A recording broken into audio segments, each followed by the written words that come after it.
Wankawan TV1.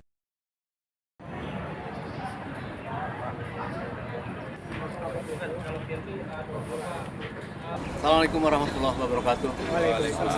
Saudara, kita ketahui bahwa beberapa hari ini kita masyarakat mendampingi para pejuang ya untuk menjelaskan tentang ijazah palsu. Kita di Reskrim Polda dan masyarakat tentu mempertanyakan pemanggilan para teman-teman ini, Bapak Roy Suryo dan kawan-kawan, ini dalam rangka pendekatan politik atau pendekatan kekuasaan. Karena aromanya seolah-olah tujuannya hanya ingin memenjarakan ya, dan bukan fokus pada kasus pemalsuan ijazah, tetapi lebih kepada orang-orang menuduh ini adalah pembuat kekacauan, kisruhan pada pasal-pasal ITE dan lain sebagainya.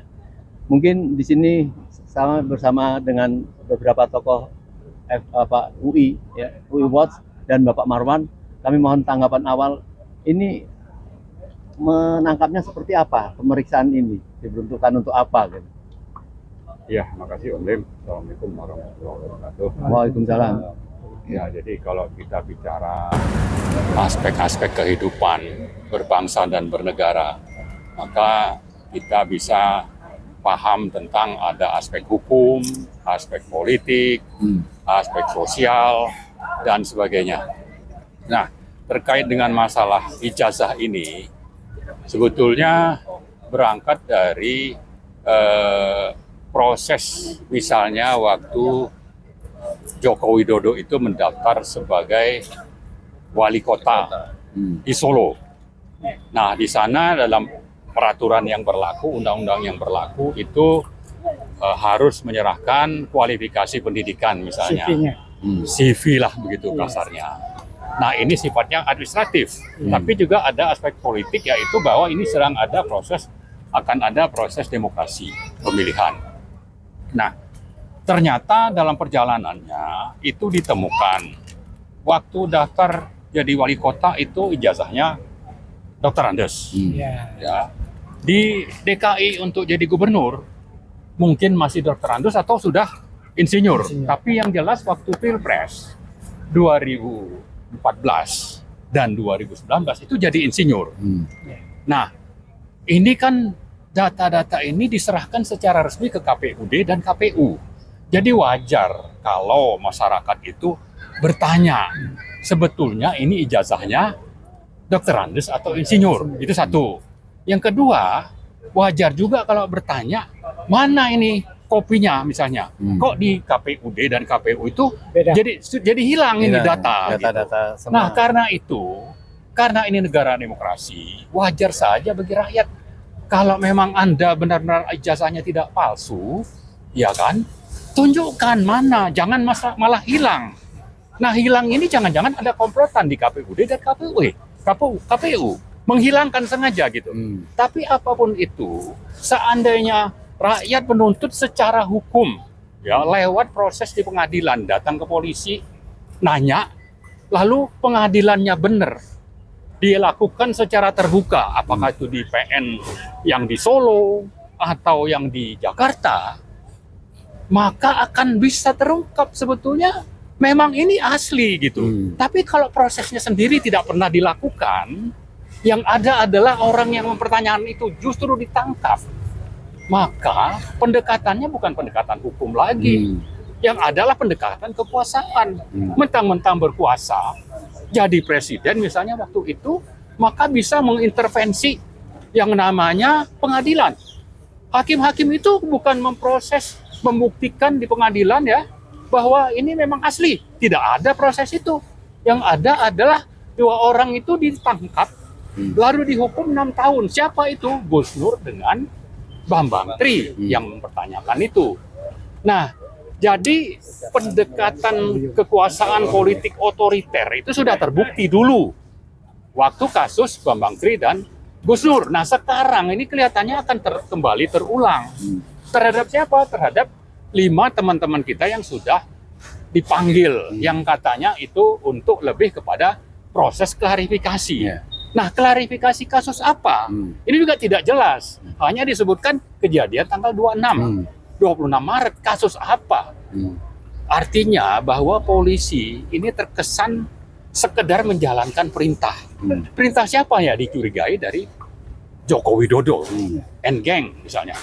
Nah, karena itu sebagai presiden yang baru, yang punya mandat, yang sudah bersumpah sesuai dengan pasal 9 Undang-Undang Dasar, Pak Prabowo ini karena membawahi Kapolri, kita minta untuk mengarahkan, jangan mengulangi kasus lama. Jangan mengulangi terjadinya kriminalisasi terhadap 5 orang ini mengulang yang dulu terhadap 2 orang sampai masuk penjara 6 tahun misalnya. Untuk apa? Untuk minta klarifikasi ijazah Anda mana? Itu tidak bisa dibuktikan di pengadilan, tapi justru yang minta klarifikasi ini ditangkap. Ini juga sama teman-teman yang 5 ini punya bukti-bukti bahwa ini sebetulnya pantas dicurigai. Sehingga mereka minta ada proses hukum, datanglah ke Bareskrim misalnya. Di Bareskrim itu mestinya kan diproses. Ya ini kan tidak, ini langsung yang datang katanya Jokowi bilang dia difitnah. Ya fitnah yang mana? Ya kan, lalu bawa ijazahnya toh tidak dibuka kepada publik. Sama juga waktu tanggal 16 April di Solo, ditunjukin ke wartawan tapi tidak boleh difoto. Bagaimana itu? Sementara kewajiban undang-undang ya, waktu proses pilkada di Solo itu wajib nunjukin. Ini perintah undang-undang. Waktu jadi pendaftar waktu Pilpres 2014 itu wajib ditunjukkan. Kenapa kok itu tidak sampai sekarang kita tidak bisa lihat mana yang asli? Jadi seandainya dibilang ini teman-teman ini memfitnah, fitnahnya seperti apa? Ya, kalau memang benar fitnah, nah yang asli mana?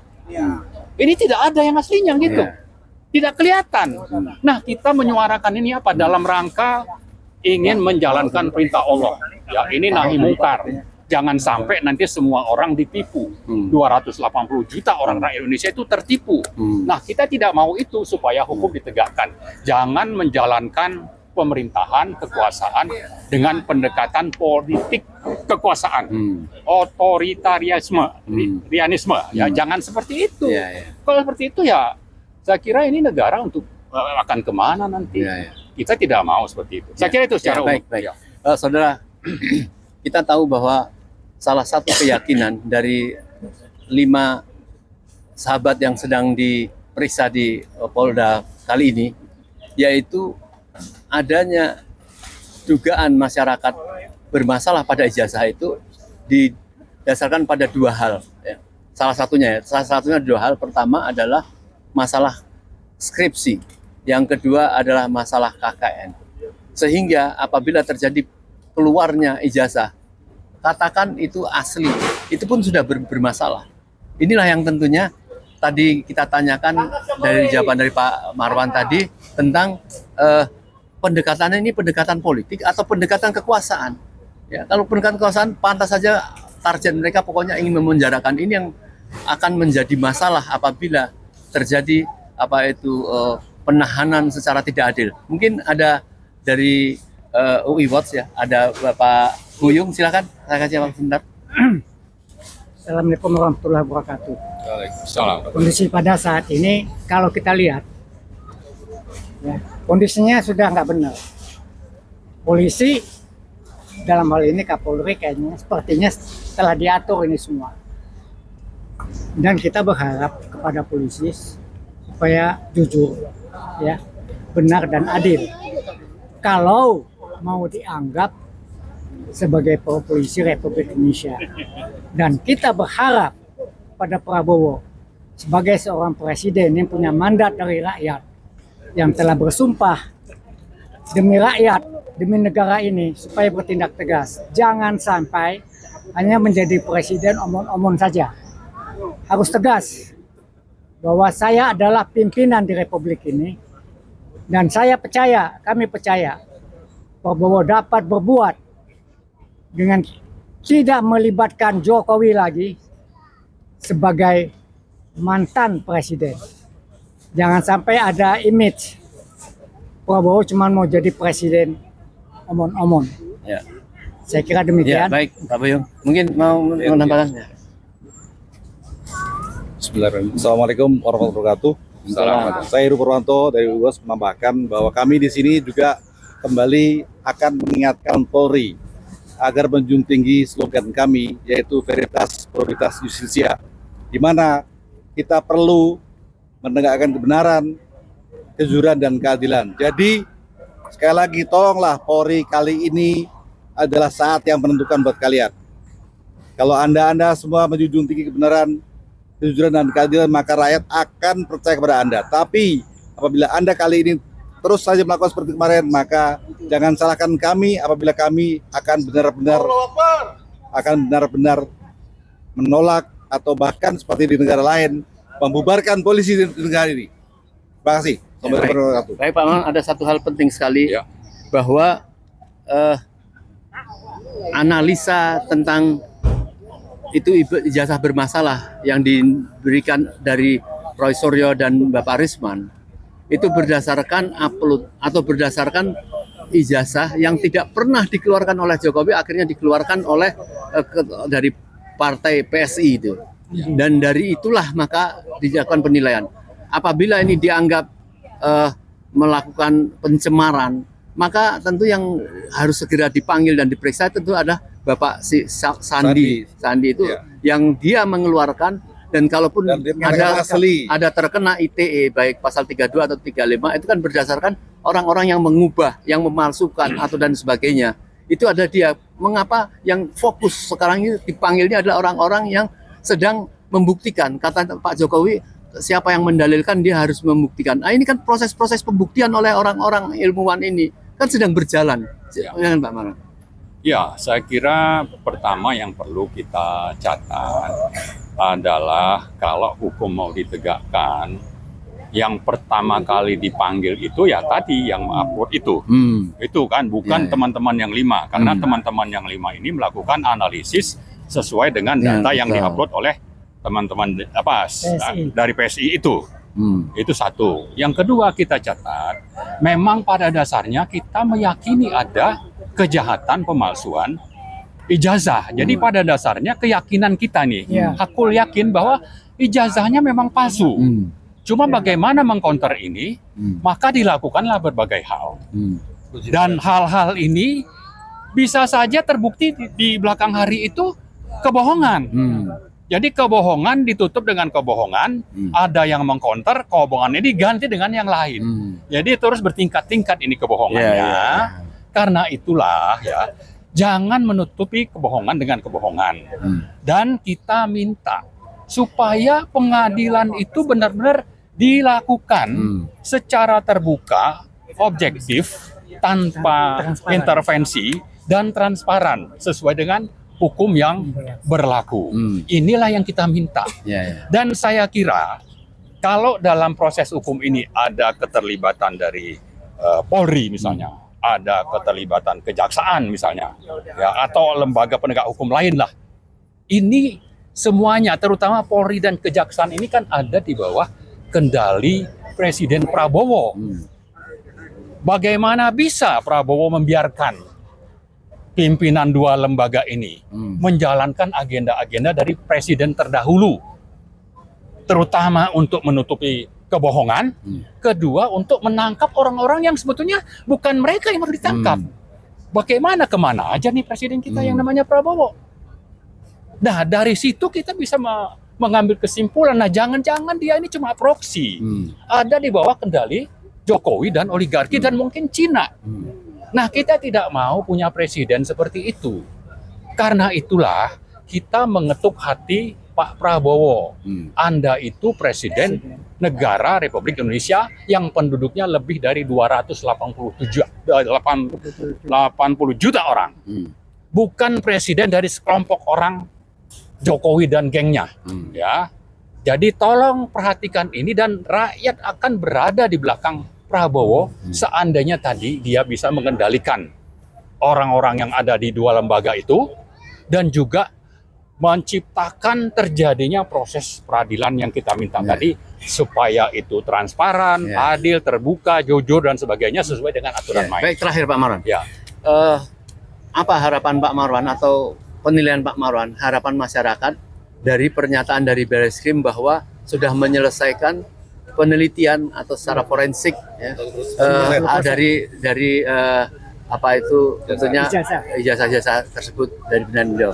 Oke. Kira-kira apa harapan masyarakat atau harapan kita kepada Barreskrim? Jadi saya kira kalau kita bicara proses penegakan hukum namanya pro justisia, maka proses ini harus mengikuti aturan main di ranah peradilan itu. Ada penyelidikan, ada penyidikan, ada proses pengadilan. Mungkin nanti ada penuntutan dan sebagainya. Tapi yang paling kita harapkan adalah ini berlangsung secara benar sesuai dengan aturan. Jangan pendekatan kekuasaan. Jangan sampai nanti Barreskrim bilang sudah 90, nanti sudah 100%. Lalu kita digiring untuk percaya dengan itu. Sementara di sisi lain proses pro justisia itu tidak terjadi. Kita tidak mau itu, dan kalau itu terjadi, maka yang ada adalah ini pendekatan politik kekuasaan. Yang kedua yang ada adalah Prabowo hanya proksi dari Jokowi. Ya, ini dua hal penting yang perlu diingat oleh Pak Prabowo, oleh partai-partai di DPR, dan oleh seluruh rakyat. Ya, kalau sampai itu terjadi, maka lupakanlah untuk kita punya negara yang sesuai dengan konstitusi. Yang ada adalah bahwa negara ini ada di bawah kendali oligarki kekuasaan, yang ternyata presidennya itu adalah Joko Widodo, presiden 3 periode.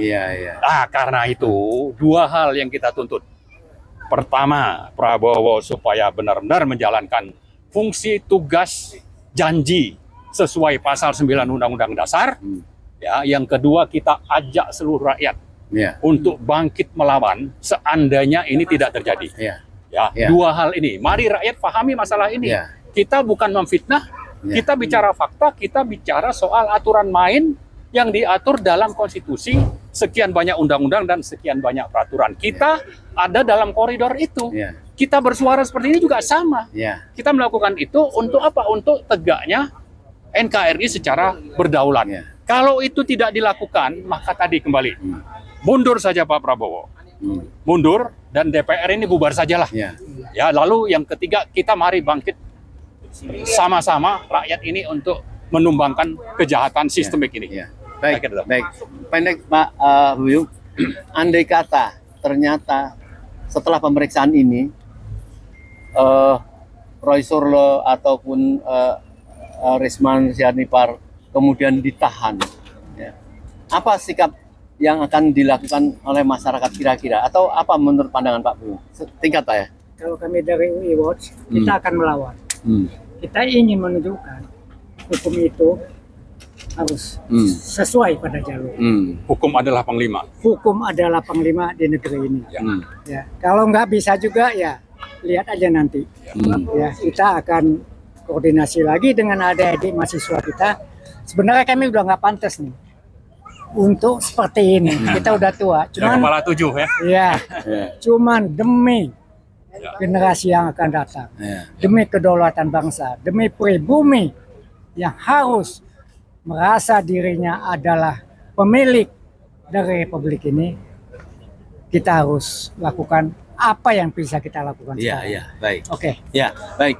Jadi pemirsa, dari Pak Marwan dan dari UI Watch, Pak Buyung mengatakan bahwa mencurigai bahwa pemanggilan ini pendekatannya adalah pendekatan kekuasaan. Artinya bisa menjadi pendekatan ada semacam justru kemarahan yang bahkan sudah didahului akan dijerat juga dengan pasal ITE 3235. Padahal yang melakukan terjadinya itu, kalau dituduhkan, itu adalah yang mengupload dari ijazah yang karena akibat dari Jokowi tidak pernah mau menunjukkan, mengklarifikasikan, membiarkan ini berpanjang-panjang. Oleh karenanya, masyarakat harus berani membela keadilan, memberi tadi disinggung bahwa Pak Prabowo sebenarnya bisa dia melakukan suatu tindakan-tindakan apabila terjadi ketidakadilan di tengah masyarakat. Baik, terakhir mungkin Anda menambahkan sedikit. Jadi sekali lagi kita ingatkan ya bahwa kita ini negara hukum. Selama ini kita selalu berkuar-kuar ini negara hukum, tapi rakyat tidak bodoh. kita bisa melihat seperti apa hukum ditegakkan dan seperti apa hukum dipermainkan. Jadi sekali lagi saat ini ya sedang di Polda kita ya, kita ajak teman-teman polisi Polri untuk sadar. Inilah saatnya, saat menentukan buat kita semua.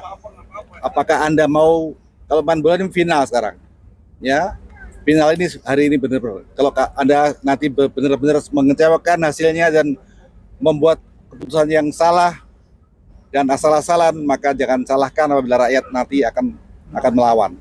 Itu aja. Ya, baik. Sebelum kami akhiri, kami sampaikan ulang bahwa para narasumber ini tetap mengatakan apabila 5 orang ini yang diperiksa dan ditahan itu terjadi ketidakadilan, karena sebelum pemanggilan orang yang mengupload pertama yang terjadinya penilaian ijazah itu adalah Sandi dari PSI ya, yang dia tentu mengeluarkan keonaran pertama. Apabila itu tidak dilakukan pengadilan atau pemanggilan, maka pasti rakyat akan melakukan satu perlawanan. Ini terjadi ketidakadilan dan ini yang namanya pendekatan kekuasaan ya, yang hanya menjaga kepentingan Jokowi, yang mengatakan ini menyakitkan hati kita. Kita tidak memisahkan antara Jokowi dengan dia sebagai seorang presiden. Seorang presiden memang harus bertanggung jawab terhadap apa yang terjadi ini. Saya kira mungkin itu kita tunggu dan rakyat harus semua memonitor apa yang sedang terjadi pemeriksaan ini, mungkin sampai malam atau sampai besok. Jangan sampai ada terjadi satu penahanan sebelum terjadi suatu pengadilan yang sebagaimana dijanjikan. Assalamualaikum warahmatullahi wabarakatuh. Siap.